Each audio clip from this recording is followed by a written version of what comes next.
Dahil nagkaroon ng kontrobersyal palaban ng Homeowners Association, tama? Yes, sir. At dagdag ko lang, sir. Dito po sa Green Hills, hindi ka po dyan makakapasok kung walang stick doon sa loob. Mag-a-approve. Okay. Then, palawag ko lang, no?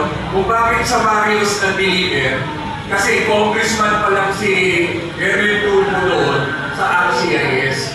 Ang opisina ng ACCIS nasa Timog lang. Kaya ang lapit lang doon sa Marius Restaurant. Okay. Yung Marios nasa Tomas Morato, yung opisina nila nasa Timog, malapit doon sa Circle. So, andito lang yung Marios, kaya gano'n. Okay. Alam mo ba, kung alam mo, medium size estimate, mga magkano lang ang maleta na yun?